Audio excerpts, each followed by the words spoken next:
नमस्कार दोस्तों, आपके अपने राम प्रवेश राजभर यूट्यूब चैनल में आपका स्वागत है और मेरा नाम भी राम प्रवेश राजभर है। तो आज हम इस टॉपिक को बताने से पहले अगर आप मेरे यूट्यूब चैनल पर नए हैं तो इस यूट्यूब चैनल को सब्सक्राइब कर लीजिए और बेल आइकन की घंटी को दबा लीजिए और इस वीडियो को लाइक करके मेरा मोटिवेशन बढ़ा सकते हैं। तो चलिए हम चलते हैं अपने टॉपिक पे। तो आज का जो टॉपिक है हमारा कि ऑनलाइन वरासत अप्लाई कैसे करते हैं, इसके बारे में पूरी डिटेल के साथ बात करेंगे। तो आज हम जो बताने वाले हैं वो सिंपल 4 स्टेप में आपको कैसे वरासत अपनी अप्लाई करनी है, इसके बारे में पूरी डिटेल के साथ बताएंगे।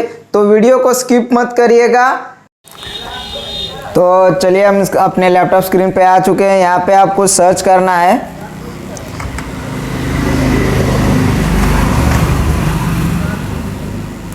तो यहाँ पे आपको सर्च करना है वरासत ऑनलाइन करके। अगर सर्च करेंगे तो यहाँ पे देखिए आपको यूपी की waad.up.nic करके आपको वेबसाइट आपको शो होगी। फर्स्ट में यहाँ पे आपको राजस्व न्यायालय पे क्लिक करना है। जैसे ही आप क्लिक करेंगे देखिए आगे खुल के आ रहा है। यहाँ पे वेबसाइट आपको ये यूपी की है। यूपी के जितने भी वरासत की अब होते हैं तो इसी से आवेदन करने के बाद ही होते हैं। तो देखिए यहाँ पे आपको इसका प्रारूप जो होता है पीडीएफ डाउनलोड कर सकते हैं। इसके बाद यहाँ पे वरासत हेतु आवेदन करने के लिए ऑनलाइन यहाँ क्लिक कर लेते हैं। क्लिक करने के बाद आपको यहाँ पे देखिए राजस्व संहिता की धारा 33 के अंतर्गत उत्तराधिकारी वरासत हेतु आवेदन करने के लिए यहाँ पे सबसे पहले एक मोबाइल नंबर लगता है। मोबाइल नंबर डालने के बाद आपको नंबर पे ओटीपी भेजी जाती है। तो यहाँ पे ओटीपी पे क्लिक कर लेते हैं हम। तो देखिए हम ओटीपी पे क्लिक कर लिए हैं और हमें ओटीपी प्राप्त भी हो चुकी है। तो हम ओटीपी जो भी है उसको डाल लेते हैं। हम ओटीपी डालने के बाद हम नीचे आएंगे, कैप्चा जो सेम है उसी तरह से डाल लेना है।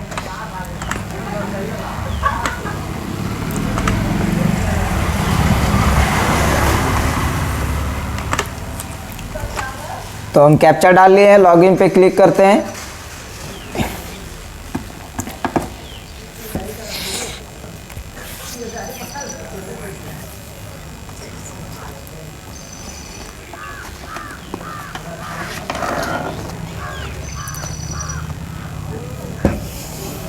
तो देखिए हम अपने मुख्य पृष्ठ पे आ चुके हैं। उत्तराधिकारी वरासत हेतु आवेदन के लिए ऑनलाइन मुख्य पृष्ठ पे अभी है हम लोग। इसके बाद यहाँ पे आपको देखिए आवेदन की प्रविष्टि और लॉगआउट।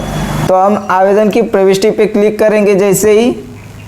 तो देखिए यहाँ पे 4 पार्ट में आपको भरना होता है, आवेदन करना होता है। सबसे पहले आवेदन का विवरण, जो आवेदक कर रहा है अपना आवेदन की मुझे वरासत करवानी है तो उस आवेदक की डिटेल्स पहले भरनी होती है। तो हम चलिए भर लेते हैं अपनी डिटेल्स। तो यहाँ भर के आपको दिखाते हैं। इसके बाद उसके पिता का नाम भरना है। इसके बाद आवेदक का उत्तर प्रदेश का है या नहीं है उसको हाँ ना कर देना है। जैसे ही आप हाँ ना करेंगे आपको देखिए पता सेक्शन और नीचे का खुल जा रहा है। इसके बाद आपको आवेदक का आधार नंबर दर्ज कर लेना है। हम दर्ज कर लेते हैं। इसके बाद दर्ज करने के बाद आपको उसका मोबाइल नंबर भी डाल लेना है। मोबाइल नंबर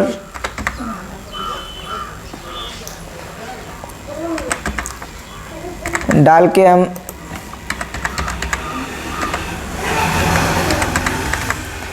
मोबाइल नंबर दर्ज करने के बाद देखिए यहाँ पे मंडल चूज़ करने के लिए आ रहा है। जो भी उत्तर प्रदेश के जितने मंडल हैं उनको चूज़ करने के लिए आ रहा है। इसके बाद सेलेक्ट करने के बाद आप जैसे उस सेलेक्ट करेंगे आपको आपका हाईलाइट हो जाएगा जनपद पे अगर अपना सेलेक्ट कर लेंगे। इसके बाद आपकी तहसील सेलेक्ट करने के आएगा। तहसील सेलेक्ट करने के बाद आपको आपका जो भी आवेदक का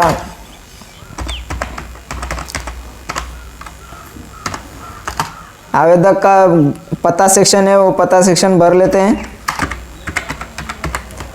तो देखिए यहाँ पे नीचे आपको संशोधन करें, सुरक्षित करें और आगे बढ़े। तो इसमें से सुरक्षित करें पे क्लिक करेंगे तो आप आगे बढ़ जाएंगे।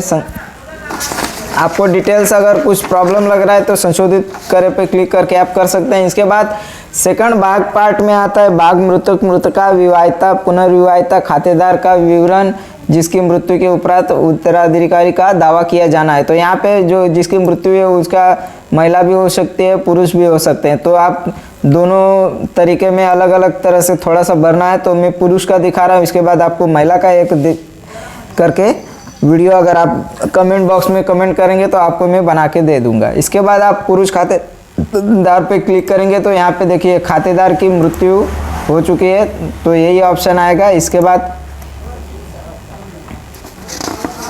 खातेदार का नाम पूछ रहा है कि क्या नाम है, तो हम डाल लेते हैं। तो यहाँ खातेदार का नाम हम डाल लेते हैं उनकी। फिर इसके बाद तिथि का चयन करने के लिए आएगा। खातेदार की मृत्यु की तिथि सेलेक्ट कर लेना है।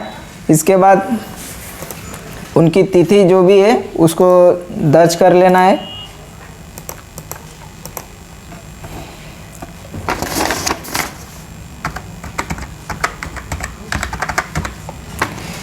तो देखिए हमने उनकी तिथि डाल ली है।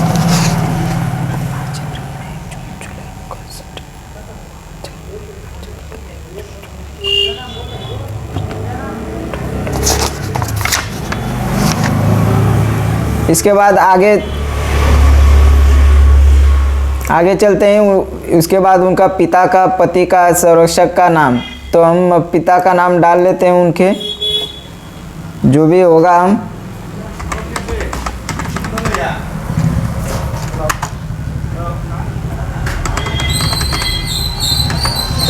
इसके बाद आपको उत्तराधिकारी से मृतक मृतिका विवाहिता को संपत्ति प्राप्त होने का स्रोत उत्तराधिकारी से डाल सकते हैं। आपको जो भी देखिए स्वयं अर्जित की हुई है या उत्तराधिकारी से, तो आप दोनों में से कोई भी विकल्प चूज कर सकते हैं। इसके बाद फिर से आपको मंडल अपना चूज करना है।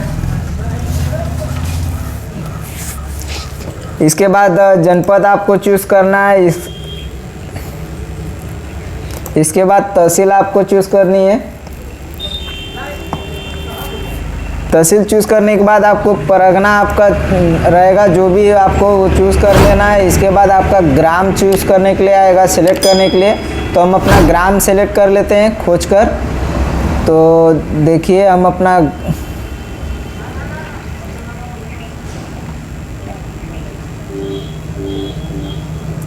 यहाँ पे हम अपना ग्राम चूज़ कर लिए हैं।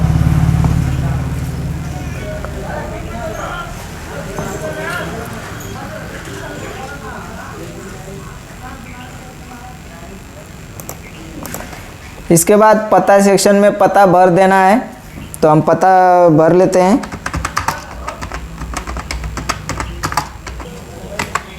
इसके बाद उनका आधार नंबर होगा, तो अगर आधार नंबर होगा तो आप डाल सकते हैं, नहीं होगा तो आप छोड़ सकते हैं। इसके बाद आपको मोबाइल नंबर है तो डाल सकते हैं, अन्यथा उसको भी छोड़ सकते हैं। ये वैकल्पिक है, कोई ज़रूरी नहीं है। इसके बाद सुरक्षित करे पर क्लिक करना है। जैसे आप सुरक्षित करे पर क्लिक करेंगे, आपको आगे आपको देखिए श्रीपत यादव के स्वामित्व की भूमि का विवरण दे। तो जहाँ भी जैसे कि यहाँ पे ये भरना है कि कहाँ ये खेत है, कहाँ कौन से ग्राम सभा में है, कौन से मंडल, जो भी है सारी डिटेल आपको बारी बारी से दिखाता हूँ। मंडल आपको फिर से अपना चूज़ करना है, सेलेक्ट कर लेना है। इसके बाद आपको अपनी जनपद सेलेक्ट कर लेनी है। जनपद सेलेक्ट करने के बाद आपको आपकी तहसील सेलेक्ट करने के लिए आएगी। तहसील सेलेक्ट करने के बाद आपको परगना आपका आएगा सेलेक्ट करने के लिए, तो परगना अपना सेलेक्ट कर लेते हैं। इसके बाद आपको जिस ग्राम सभा में वो आपका खेत है वो सेलेक्ट करने के लिए आएगा। तो इसके बाद हम अपना ग्राम है, इसके बाद भूखंडों की संख्या कितनी है तो वो सेलेक्ट करने के लिए आएगा। तो भूखंडों की संख्या का मतलब है कि खसरा संख्या कितने हैं, तो सेलेक्ट करने के लिए आएगा। तो हम एक ही है,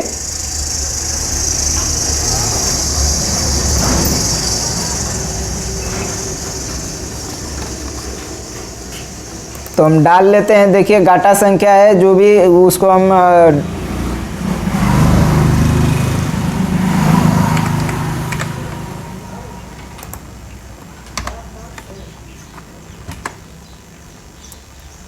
देखिए उसको डालने के बाद टैप कर दीजिए, आप इस साइड में क्लिक कर लेंगे तो आपको खतौनी में यहाँ पे देखिए आपको हाईलाइट होने लगेगा। तो आपको कौन सा है, आपको देखिए यहाँ पे अगर उस खसरा नंबर के अंदर जितने भी नाम रहेंगे सारे आ जाएंगे। आपको किसकी वरासत करनी है उस पर क्लिक करना है। तो श्रीपति बलिराम पे हमें करना है तो हम कर लेते हैं क्लिक। इसके बाद उसको क्या करना है, सुरक्षित करे पे क्लिक। देखिए यहाँ पे आपको विवरण आपके सामने आ जाएगा। वादग्रस्त भूखंड क्रमांक 1, ग्राम आपका जो भी है कोड वगैरह आ जाएगा, गाटा संख्या आपकी, गाटा यूनिक कोड, क्षेत्रफल, खतौनी का खाता संख्या और हटाए। जो इस पे हटाए पे क्लिक कर देंगे तो ये डिलीट हो जाएगी और उस पर क्लिक करेंगे तो यहाँ पे देखिए आप रहने देते हैं हम। इसके बाद आगे संशोधित करें क्लिक और सुरक्षित करें और आगे बढ़े, 3 ऑप्शन है तो हम सुरक्षित करें और आगे बढ़े पे क्लिक करते हैं क्योंकि हमारा सही है। अगर आपका कुछ गलत है तो संशोधित करें पे क्लिक कर सकते हैं। इसके बाद श्रीपति यादव के वारिसों का विवरण भरना है। तो यहाँ पे जितने वारिसदार होंगे, 1 हो सकते हैं, 2 हो सकते हैं, 4 हो सकते हैं, 10 हो सकते हैं, जितने भी होंगे उतने आपको डाल लेना है। तो यहाँ हमारे में 1 ही है तो हम 1 ही भर के देखिए यहाँ पे, तो यहाँ पे डाल लेना है अपना नाम, हिंदी में ही डालना है, हिंदी में ही पूरा ये भरना है। इसके बाद आपको पिता पति चूज कर लेना है, उनका पिता कौन थे तो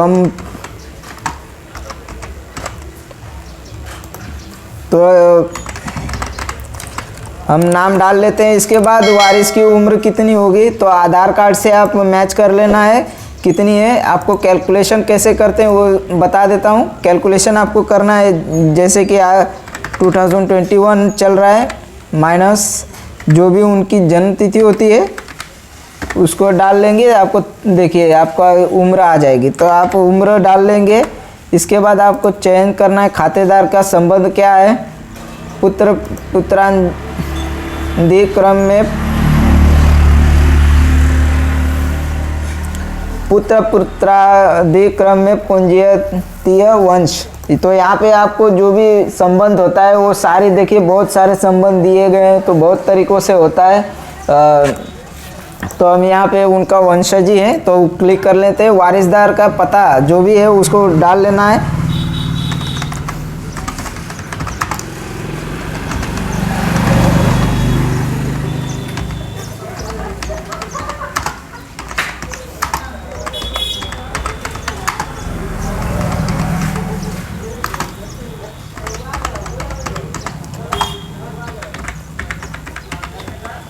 इसके बाद वारिसदार को जोड़े पे अगर आप क्लिक करेंगे तो देखिए यहाँ पे आपको इस तरह से विवरण दिखेगा, विविध वारिसों का विवरण। तो यहाँ पे क्रम संख्या, नाम जो भी है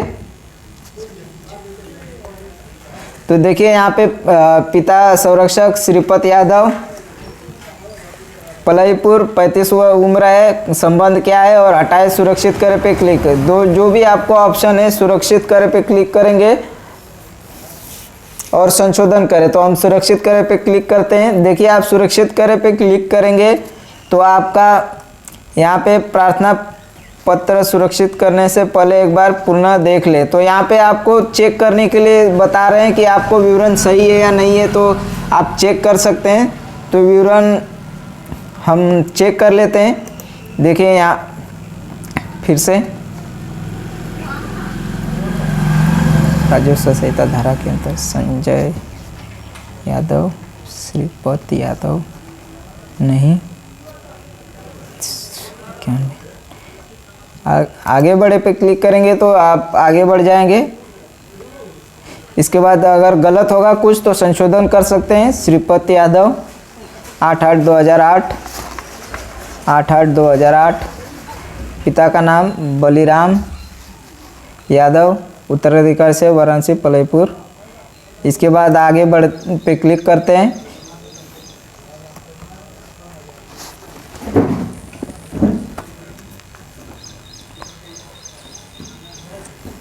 वही तथा